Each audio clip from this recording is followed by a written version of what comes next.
We are live, as far as I know. What's up, guys? Good to be back.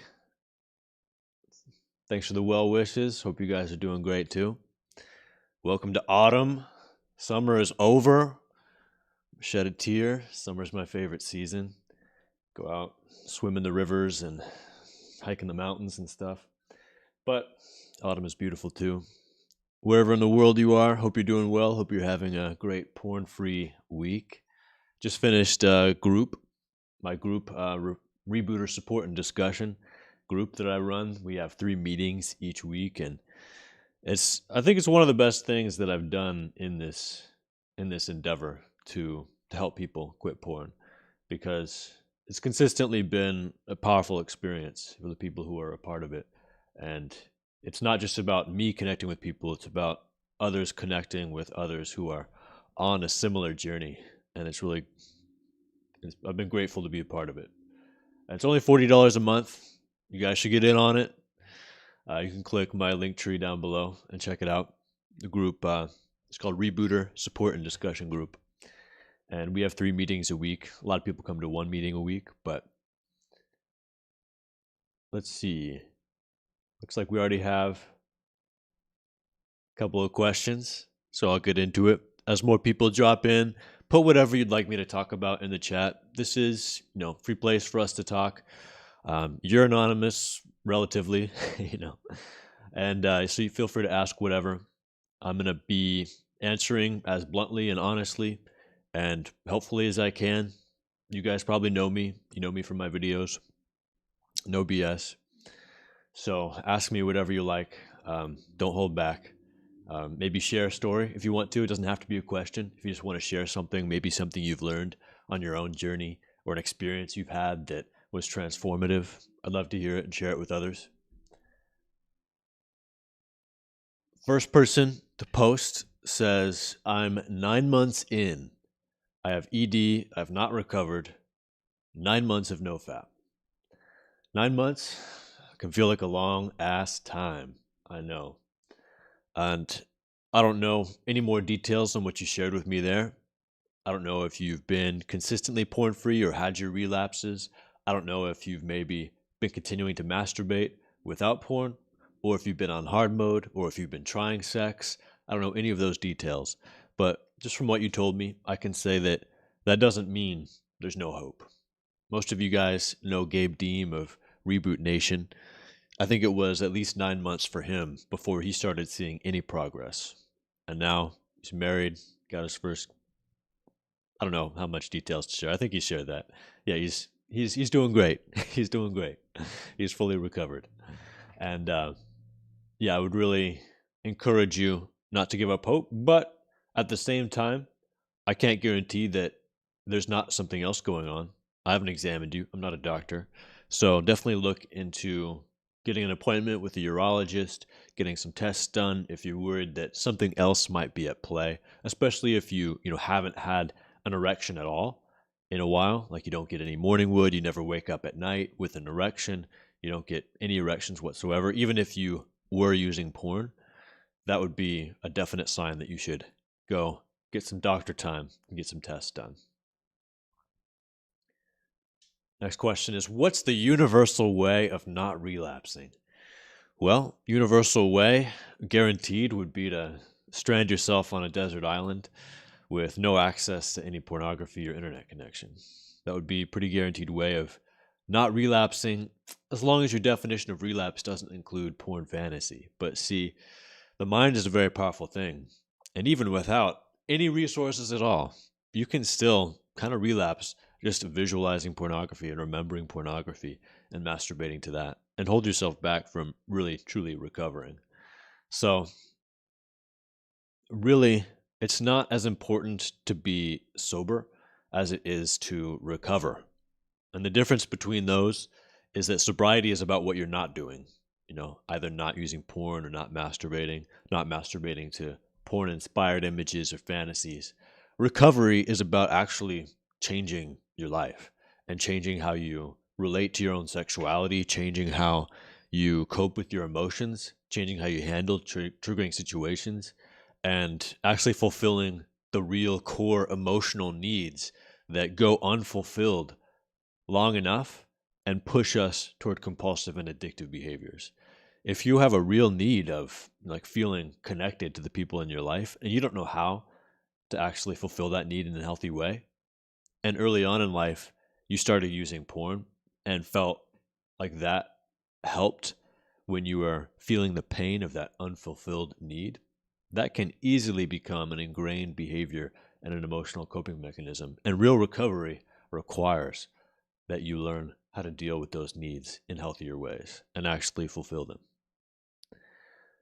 So, universal way of not relapsing is something that I don't think exists. There are universal truths about humanity and humans and what we need.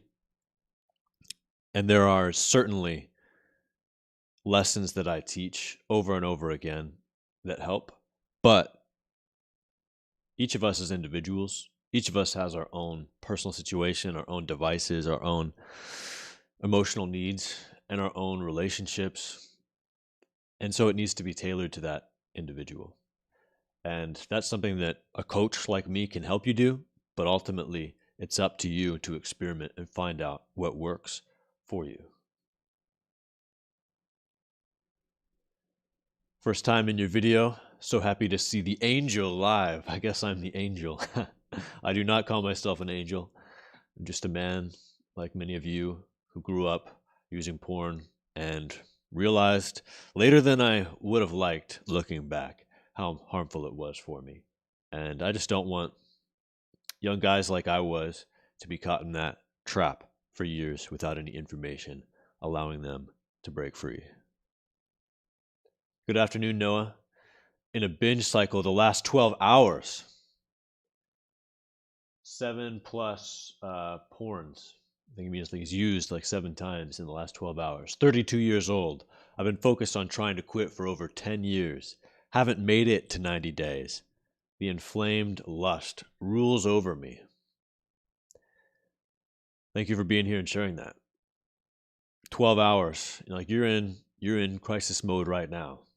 This is real fresh. This is real fresh.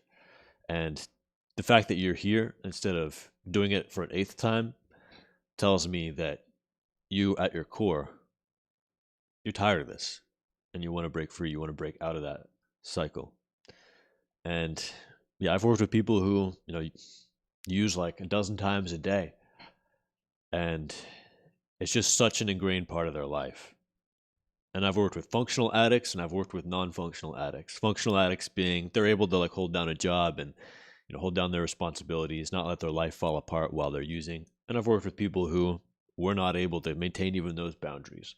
And their lives were falling apart on all fronts in order for them to have the time and energy to use porn to excessive degrees. I wish I had the magic phrase to give you right now that would just make everything click and put you on the right path. I don't know what that magic phrase is for you, but I can say a few phrases and hopefully one of them will make that difference. First off, I can tell you that I'm guessing you've never had a significant period of time, like past 90 days, of freedom from porn in your adult life. So you have no idea what it feels like to be an adult man, an adult human man, free from the grasp of compulsion and addiction to porn. And that is tragic. But it's not something that you're doomed to forever. I was just talking with someone earlier who was feeling kind of hopeless on this journey and trying to strong arm themselves into not using porn. And it struck me that what they were missing was excitement about the possibility and the possibilities of a porn-free life and everything that life could contain for them. And that excitement, I think, is something that a lot of us lose after a few relapses or after a few binges. After enough times being discouraged, we lose that excitement. And finding a way to get that excitement back and to not just feel like you have to do this, but that you want to do this And you want the kind of life that isn't completely unlocked by just going porn free, but that goes hand in hand with being porn free. The kind of life that you know you're incapable of having while you're using, especially while you're using 7 times a day. What can you get excited about? And it might not be the typical things. It might not be, having a healthy sexual relationship. Maybe it's just as simple as feeling at peace in your own mind. Just able to enjoy simple pleasures like having a conversation with somebody or looking at a sunset or enjoying a meal without being distracted by this inner fury, this inner itch that begs to be scratched, but only grows more powerful the more you scratch it. That peace, that inner peace, is possible for you. So I urge you to find a way to get excited. One way that might help you do that, as I mentioned here in the beginning, but I'll mention it again since we have a lot more people who joined since then, is the Rebooter support and discussion group that I run. We have several meetings a week, me, a group of other men who are all on this path for their own reasons. Most people come to one meeting a week, but you can come to as many as you like. I run it through Patreon. It's only $40 a month, and it can be one of the biggest factors that can make a difference for you long term. I was talking with a guy this morning in the group who was saying he's been, trying to quit for, I think, like a decade plus. He's been using porn for more than half of his life, and he wishes, that he'd been in this group years ago. He joined a month ago, and he's doing better than he has in a long time, and he's extremely grateful to be there. So I want that for as many people as possible. So check that out. Maybe that can be part of the key that unlocks that hope and that optimism and that excitement for a porn-free life that maybe you've lost. Someone said, I think the cat is hungry. She's searching for food. Well, they just had breakfast. Cats are just curious. Yeah, I've got 2 kitties, boy and a girl. They just had their first birthday. Cats are great. After a long streak, I introduced porn-free masturbation to my life. This led to excessive masturbation 1 week and going back to 1 or 2 porn videos. What are your thoughts on masturbation, and do you advise me to stop? Well, I have a video on my website called Is Masturbation Healthy or Not? And an article that goes deep into this. And the ultimate answer is that it's not black and white. I think that it's very important to separate using porn from masturbating in your own mind. They're 2 separate subjects. Of course, most people masturbate while they're using porn, but porn-free masturbation does deserve to be considered separately from pornography use. And you can absolutely use it in such a way that it becomes a slippery slope, reactivates the chaser effect, activates the craving for more extreme fantasy or more visual stimulation. And it can definitely lead people back to using porn. But it's also possible to masturbate in a more healthy way that is enjoyable and satisfying without leading to a greater compulsive itch like you describe. Some tips for that are, I recommend getting some time, at least 30 days, completely abstinent first before trying to incorporate this. Build that confidence that you don't need masturbation before you start experimenting with masturbating porn free. If you do it and you're using fantasy, fantasize about realistic scenarios, something that you've actually experienced in the past or the kind of intimacy that you want in your future, and keep it limited to one fantasy, not switching every minute or every few seconds like you would switching tabs on a web browser. Use gentle stimulation, lubrication, keeping it as similar to the experience of real penetrative sex as possible, because you don't want to get that death grip syndrome where you're so used to harsh stimulation that real sex doesn't feel like anything anymore. And choose not to masturbate because you're trying to escape from something, but rather just because you have some free time and you're feeling randy. That's a decent reason to masturbate. Because you're lonely is not a great reason to masturbate. And if you do it to soothe your emotions, Once you're done, you're just going to want more.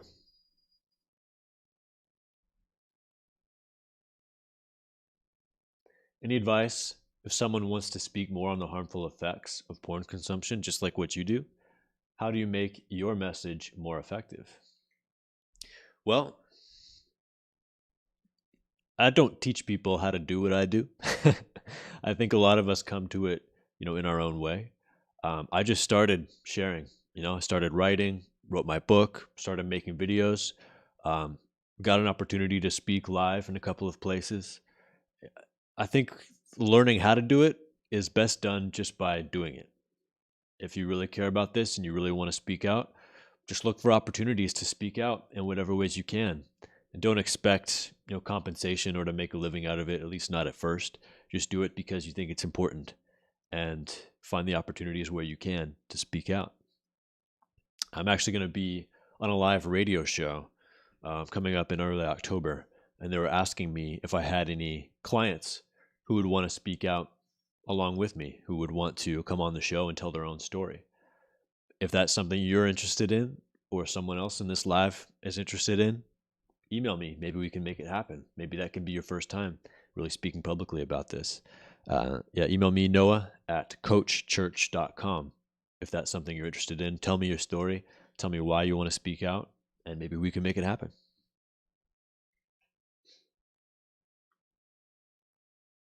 No morning wood, but good erection with even soft core. Should I agree to marriage being arranged 2 months later? I have fapped for over a decade and been on no fap many times for 2 to 3 weeks max. That's a stressful situation. I work with a lot of guys in similar situations where they have an arranged marriage or a wedding date coming up, and they're trying desperately to recover from PIED before then.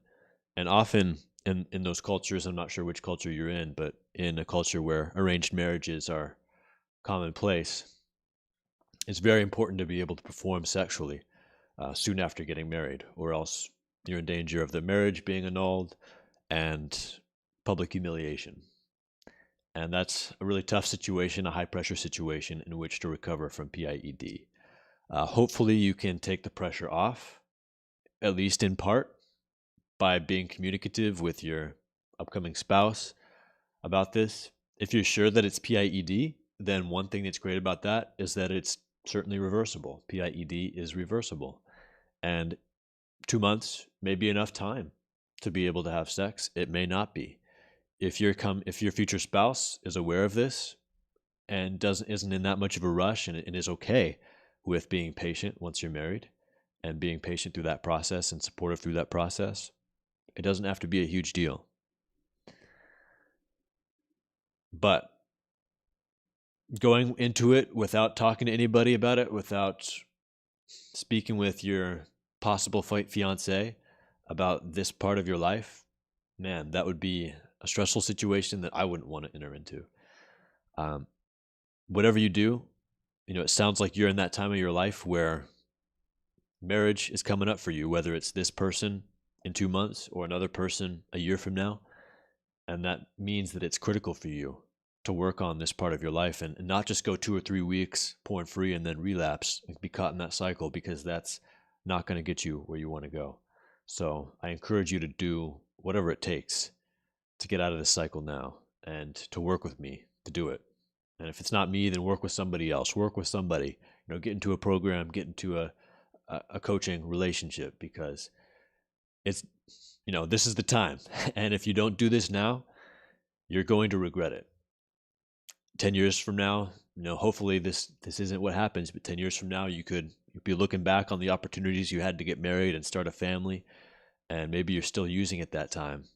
And maybe, you're feeling like you lost the opportunity at the life that you really wanted. I don't want that future for you. So do whatever it takes right now. Get in touch with me.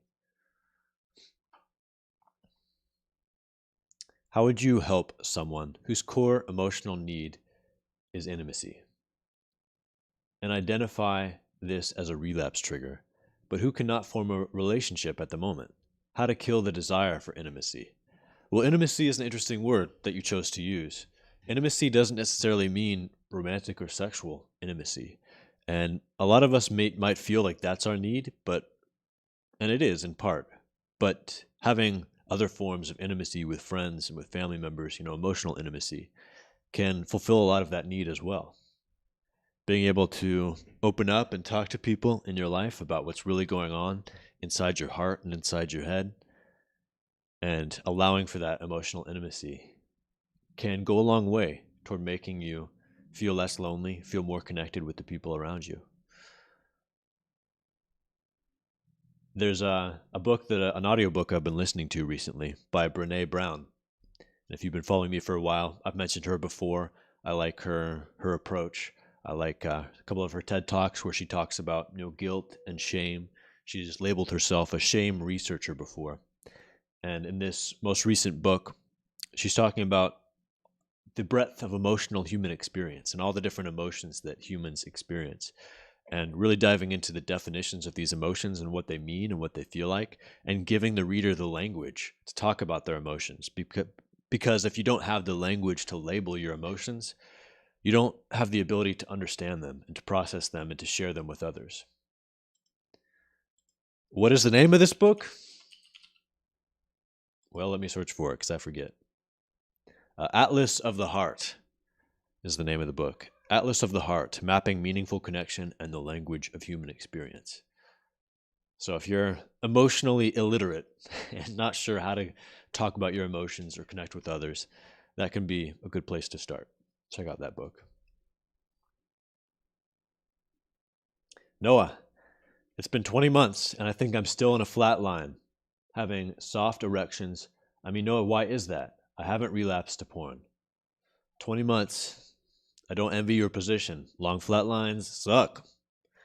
Long flat lines can lead to hopelessness and can lead to people feeling like they're never going to get out of them, and can often push people back to porn because they at least want to feel like they still have a sexuality and think that porn is a way to at least access that and maybe wake that part of themselves up. I'm glad to see that you haven't fallen into that trap, at least not yet. I'd have to talk with you personally and learn a lot more about your situation to really give specific advice or insight onto what may be happening in your case. What I can say is that I've known people who have been in flatlines that long and longer, and for whom those flatlines have ended, for whom they've been able to reach full recovery and get their erections back, enjoy fantastic and fulfilling sexual relationships afterward. So don't give up hope, but there may be something you're doing or not doing that is prolonging the flat line. Maybe you're masturbating regularly. Maybe you're not masturbating or being sexual in any way. Either of those can indicate maybe it's time to try the opposite. If you are still masturbating or still forcing sex, even while you're in a flat line, because you're not wanting to take the sex out of your relationship if you're in a relationship, then I would probably suggest giving yourself some time, complete abstinence, hard mode, letting your system just rest and get out of that flat line naturally. If the opposite is true and you've been hard mode, like no sexual stimulation at all for the past 20 months, maybe it's time, even though you don't feel like it, to push yourself a little bit outside of your comfort zone, explore intimacy with a partner if you have that available, or with yourself with healthy porn-free masturbation if you're single. And that can be a way of kind of fanning those flames and waking up your sexuality, because sometimes in those long flat lines, it does need a little kick, a little kickstart. Have you ever read the book The Rock Balancer's Guide by Travis Ruskin? Interesting theme. I have not. I've not heard of that book. I'll add it to my list. I've never been a part of Toastmasters, no, but I think it's a great organization as far as I know. And I know people who are in it who it's helped them really build confidence and speaking ability. How deep and damaging can PMO rot one's brain? Rot one's brain is kind of an inflammatory term and not very scientific, of course, but it can certainly have deeply rooted effects on someone's brain and also their behaviors. And of course, those two are linked, and their desires and their emotions. We're still researching the effects of long-term consistent pornography use on the brain, but what we know so far is that it is dopaminergically desensitizing, meaning that overstimulation using this super stimulus that is internet pornography downregulates our dopaminergic system. Our receptors become less sensitive, and so we are unable to feel as powerfully that dopamine signal as we did before. And that applies not just to the porn we're watching, but to all aspects of our life. Dopamine is a critical neurochemical in motivation, in feeling social, in confidence, in taking any action, in feeling stimulated by our lives. And so it can have wide ranging effects in that regard. Also, hypofrontality is something that you might have heard me talk about before, that explains in addicts why, from the outside looking in, people can say, why don't you just stop? Why don't you just not do this thing that's obviously so harmful for you? But because of hypofrontality, there's actually a weakened connection between the part of the brain that is largely responsible for rational thinking and foreseeing consequences and making choices in alignment with long-term health and benefit. And that part of our brain has a weakened connection to the part of our brain that just feels desire, that sees something we want and feels desire, has an impulse, wants to go after it. And so basically you're less and less able to restrain yourself from doing something that you know is harmful for you. And you can think of it this way, like you become whatever you practice doing. And when you practice following your impulses and disregarding your better judgment, that's what you become good at. You become better at following your impulses despite your better judgment. But in recovery, you can become better at listening to that voice of rationality within you and delaying gratification in order to benefit yourself and your future self.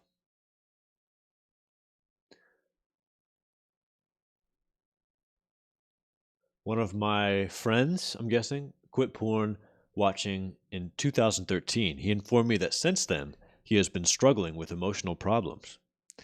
Well, I'm willing to bet that porn was not solving his emotional problems. It's just that he was perhaps numbing himself and avoiding his emotional problems by using pornography, which is a very powerful stimulant and is a very effective for a lot of us at just sweeping away whatever we're feeling and allowing us to just lose ourselves in that moment of using and anesthetize ourselves against whatever harmful, or not harmful, but negative, painful emotions that are bubbling beneath the surface.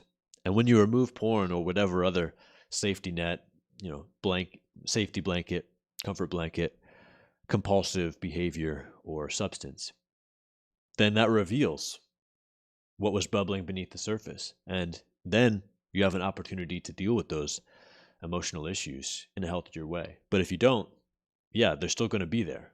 It's not like you can just remove porn and then lie back and let your life fall into place and everything will be okay. No, it releases you from your binds. It opens up the prison cell door, but you still have to go out there and live your life and take responsibility for your own emotional health and well-being. I'm 24 years old, facing PE, premature ejaculation. The pelvic muscle is weak. How to overcome this? I actually have an upcoming video that I've already filmed about porn-induced premature ejaculation, so look for that coming out on the channel soon. If you know that your pelvic muscle is weak, and I would be careful about knowing this, then doing exercises like Kegel exercises can strengthen your pelvic floor. But oftentimes, someone can be confused about whether or not the pelvic muscle is actually weak or if it's overstressed. And if it's overstressed and chronically tight, then exercising it can actually make that worse. So I would consult with a urologist before you start taking that course of action. But there are other ways to help yourself with premature ejaculation, which I'll go into a deep dive on that in the upcoming video. But one of the most important is being able to listen to your body being able to stay relaxed, keeping your mind and your body relaxed, and also be able to pause, take breaks whenever you notice yourself getting too close to that edge.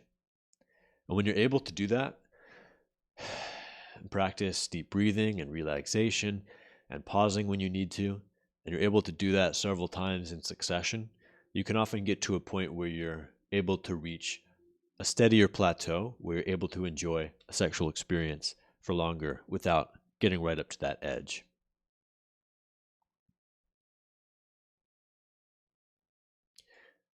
Thank you. This is the gentleman who was asking about porn-free masturbation earlier.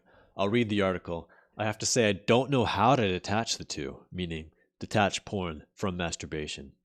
Most people have associated porn and masturbation for decades. The presumption should be that they are considered as a single topic. Well, I disagree there. I don't think that should be presumed that they're a single topic. Certainly, most people who watch porn masturbate while doing it, but that doesn't mean that masturbation itself has to be associated with porn. So porn can be associated strongly with masturbation, but the reverse doesn't have to be true. It's like all squares are rectangles, but not all rectangles are squares, And masturbation has existed for, I'm willing to guess, millions of years before any sort of pornography or especially internet pornography. And it has been possible throughout those times to have unhealthy, compulsive relationships with masturbation, but also possible to have healthy relationships with masturbation. And figuring out for yourself how to do that, I think, is important for a lot of us. But it's also a legitimate choice to choose no longer to do either. You don't have to masturbate in order to have a healthy sexuality. It's a perfectly legitimate choice just to decide, hey, masturbation's not for me. I'm only going to be sexual with a partner. That's a fine choice too. But for a lot of us, it can help to be able to rediscover a healthy relationship with masturbation. It gives us an outlet when we're single. It gives us a way to reconnect with our own internal fantasies that are internally generated rather than placed in our brains by what we've seen on a computer screen. And it can be empowering to have that ability to enjoy your sexuality and separate it from the compulsion that has caused your life so much harm. Of course, it's easier said than done. But as I said before, very important not to use masturbation as a solution for your painful emotions. And it can also be beneficial to actually plan masturbation. So like every other Sunday in the evening, that's my masturbation time if I want to, if I feel like it during that time. And that way, it's planned and it's the set aside time to just relax, enjoy yourself, and it's not impulsive or compulsive. And you know that, okay, I can enjoy it Sunday night if I want to, but after that, I'm back to focusing on the rest of my life. Masturbation no longer an option. That can be a strategy that works. Hey Noah, do urges tend to fade after a few months? Also, is it important to be able to manage the feelings of urges, or is it more important to have boundaries and be aware of triggers? It's all important. Yeah, it is important to be able to manage the feelings of urges, to be prepared for urges when they come. And in that vein, you should download Remojo if you haven't already. It's a free app, Remojo. You can find the link in my link tree as well in the description. And in that app, if you click the pink flame at the bottom of the app, it opens the Urge Manager, which lists different emotions that often lead to urges to use porn, including horny, and gives you solutions for how to handle those emotions in healthy ways. So that's a very powerful tool that you should use, totally free. Download that app. And as for whether urges tend to fade after a few months, yes. If you are successfully porn-free long-term, the urges do tend to fade over time. Of course, time is not the only factor. There are other factors as well, like designing your life in such a way to limit triggers, limit urges, and also figuring out, okay, what usually triggers me? Okay, well, actually, it's when I'm really tired late at night, but I'm in my bed on my phone and I get kind of impulsive at that moment. Okay, well, I'm not going to bring my phone into my bedroom anymore, and I'm going to set a rule for myself, no screens after 8 p.m., something like that. So help yourself avoid those situations that you know are triggering and learn how to handle those triggers in healthier ways. If you do that, plus the factor of time away from porn, yeah, your urges will get fewer and fewer and farther in between. And there might still be times when you have a powerful urge, so you have to be prepared for that. But you won't have to be battling urges day in and day out like maybe you are right now.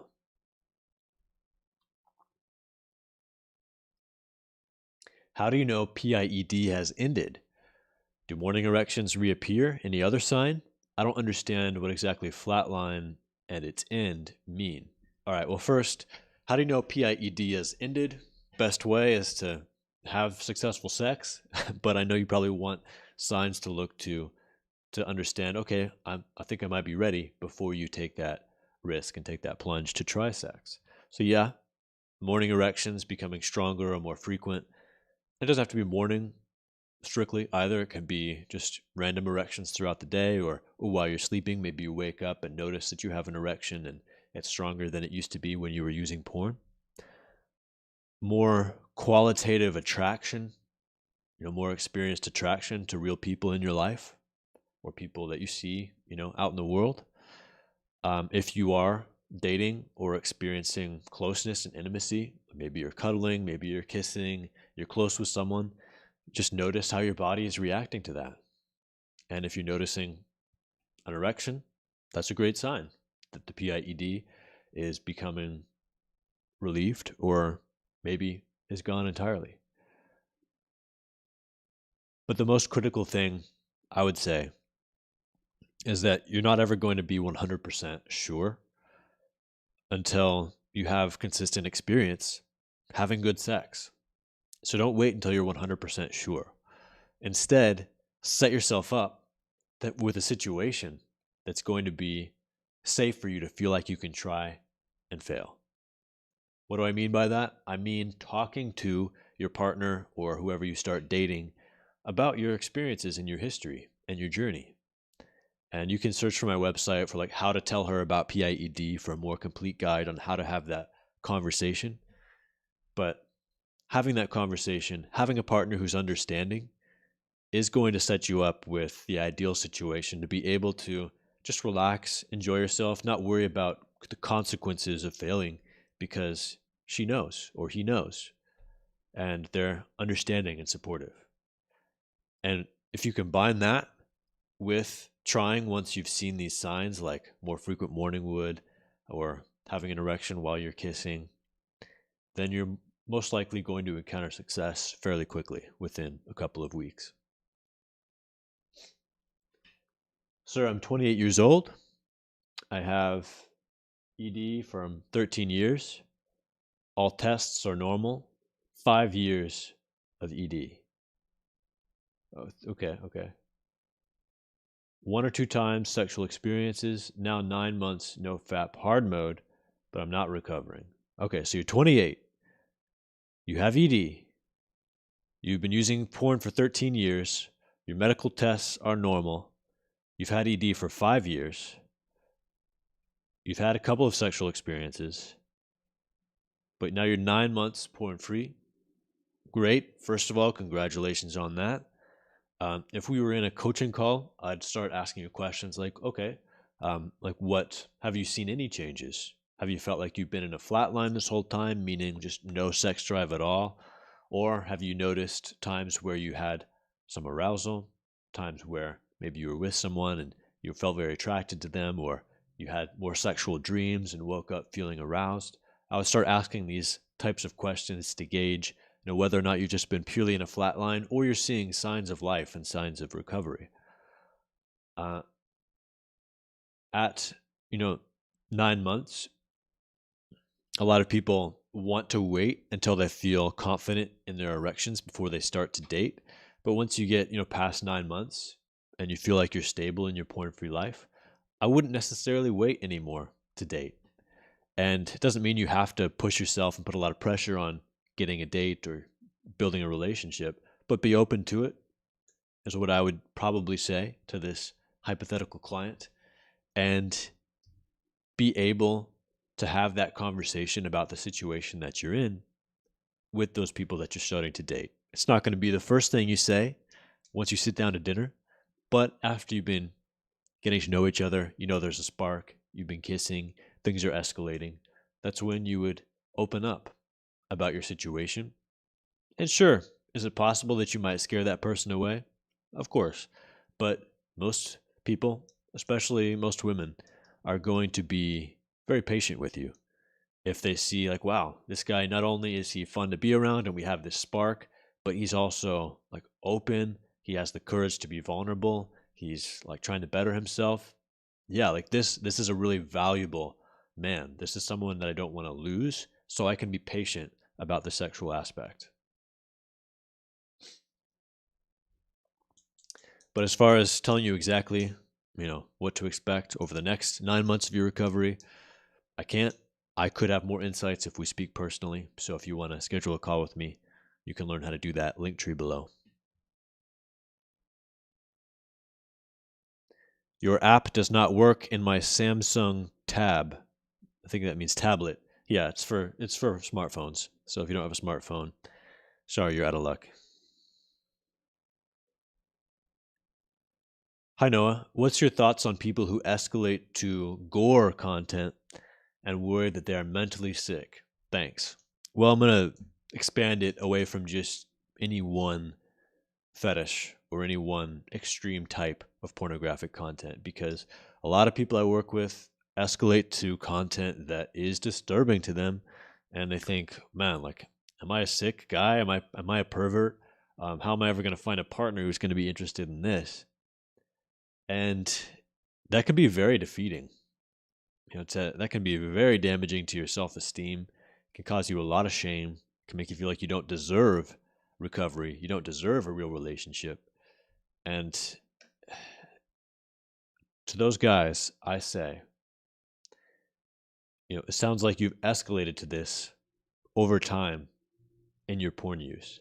And for those people who have escalated to extreme genres of pornographic material over years of using porn, it's not that this escalation is telling you who you are or what your sexuality is. It's actually that your sexuality is being changed by the experience of consistent exposure to pornographic content. So see that as a symptom of this process and not as a character trait of who you actually are. Give yourself the chance to go porn free and figure out who you are and what you actually desire as a porn free adult human. Let go of any shame or guilt you have about that content that you escalated to, because you recognize that this was a trap you walked into unknowingly. You were an innocent victim who walked into a trap. That's okay. You can get out of that trap, you can heal, and you can figure out for yourself what your romantic life and your sexuality is like, free from porn. So give yourself that opportunity. And try not to judge yourself too harshly for whatever you escalated to.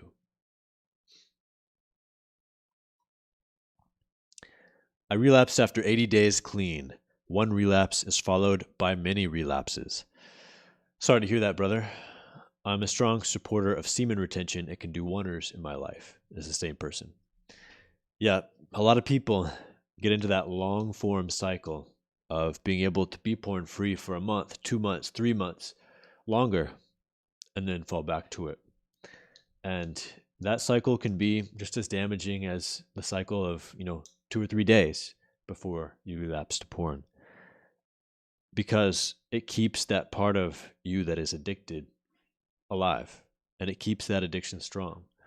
And it keeps you from being able to experience a lot of the benefits of being long-term porn-free, chief among which is that peace of mind that can come with being free from the compulsion to use. So I encourage you to do what it takes, take new action, and do what it takes to get out of that cycle, not only for 2 or 3 months at a time, but over the long term and permanently. And you can find ways to work with me in the link tree below, as I mentioned. I will do a couple more questions. My voice is getting tired, and then we'll call it a day. Is it really possible to completely heal from PIED once you stop all sorts of stimulus if they didn't have any physical problem? Thanks. Yes, it is absolutely. It is absolutely possible to heal from PIED. I've not seen a case yet that I would label irreversible, especially when there's no other factors at play. Some people I work with have other factors at play. Maybe they're 75 years old and they have physical health problems that also get in the way of being able to have a full erection and enjoy sex. And in that case, yeah, of course it's more complicated. But for people who just have PIED, it is absolutely possible to completely reverse it. The time it takes can differ wildly between individuals, but however long it takes, it's worth it.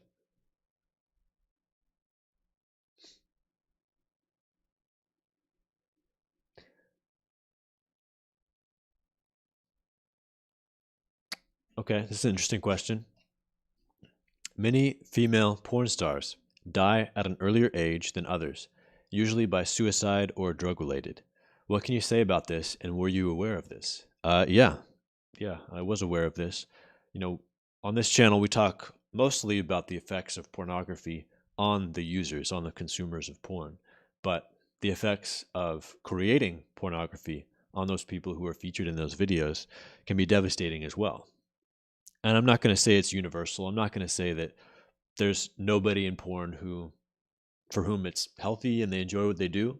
I'm not saying that's impossible, but most of those people that we have been watching for years online and getting off to are people who have been taken advantage of, for whom they have few options to survive and to make a living, and for whom they didn't understand the trap that they were walking into when they signed up to act in pornography, and how deeply it would impact them psychologically and also their career prospects and their social prospects going forward in their life. And most of those people are taken advantage of financially as well, and don't get, even if their videos blow up, they might not actually see any of the money from that success.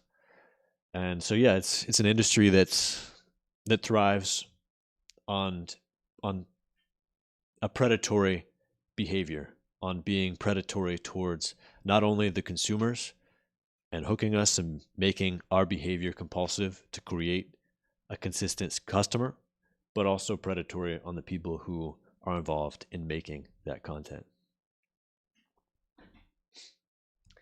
Hi Noah, I play video games occasionally on weekends for 2 or 3 hours. Can this have an impact on my brain that harms the healing process? Thanks. Video games certainly have an impact on the brain, and they can be dopamine stimulating. They're designed to stimulate our dopamine and to keep us engaged and to keep us coming back for more. But it's not, as long as it's not a sexual video game, it's not going to impact your brain in the same way that sexual content does, and it shouldn't get in the way of healing from any porn-induced sexual dysfunctions. If you're using video games compulsively or overusing it, using it to excess, then it can get in the way of real recovery from addiction, because then you're just moving your addiction around and sort of, it's like stopping your cigarette smoking but starting to drink more alcohol, or stopping your drinking and now eating a lot more junk food. You're just moving around the way that you're self-medicating rather than truly recovering. But for you, 2 to 3 hours on the weekends, it doesn't sound like it's that big of a deal.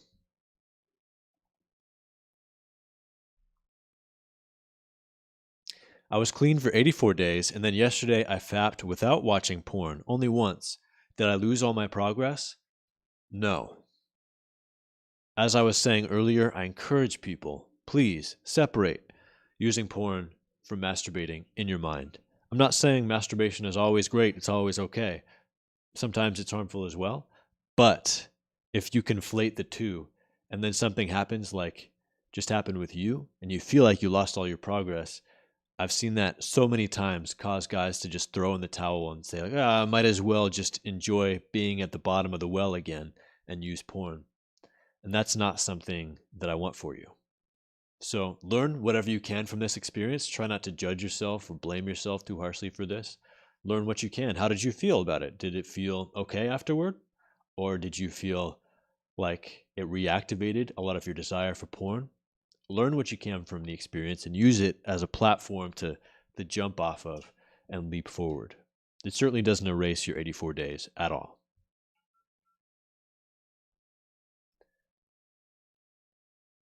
What do you say to the nofap haters that say nofap is a waste of time, it's natural for a man to watch porn, etc.?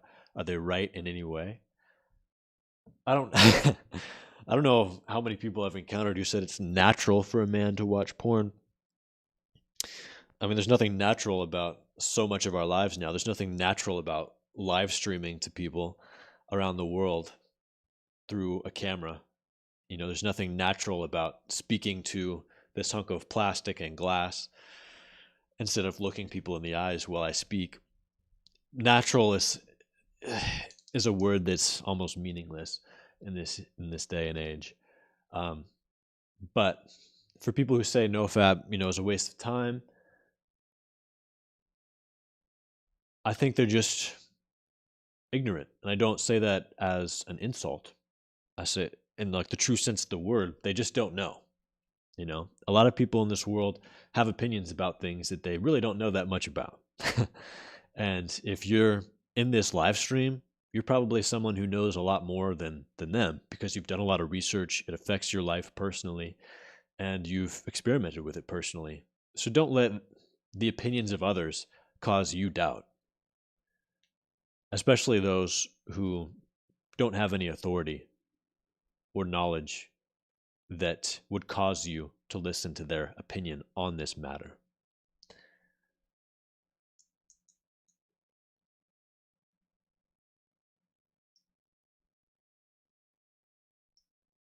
All right, I think I'm going to call it. I'm going to do one or two more questions. Someone asked, does PMO cause stuttering? That's an interesting question. And what PMO can cause is increased anxiety, including social anxiety. And so if you're someone who is predisposed to a speech impediment like stuttering, usually that is strongly related to feelings of anxiety or stress. And so if your stress and anxiety levels are raised because of your porn habits, it can also cause an increase in stuttering, I would guess. Yes. Hi, Noah, my friend. I faced the following issue during a longer abstinence, say over 150 days. I tend to forget the past pain my former behavior has caused me. How does one navigate this? That's a great question. So many people get complacent after, half a year porn free, and they forget just how much they have to lose, just how good their life is now compared to what it was before. And that complacency can cause them to fall down a long way. So what I recommend for that is to plug yourself into a community that reminds you so that you can stave off that complacency. And yes, of course, I'm pitching again my Rebooter support and discussion group. $40 a month on Patreon, 3 calls a week. You can come to as many or as few as you like, but it's a consistent way to share with other men who are going through this journey as well, how you're doing, what's going on in your life, and getting inspiration and motivation from others. You can see men who are ahead of you and get inspiration from what they've accomplished. You can also see men who are still struggling and how much pain they're in as a reminder to you how far you have to fall if you fell back into that behavior. Last question is, it's been well over a year since Gary Wilson passed away. Do you still sometimes think about him? Yeah. Think about Gary often.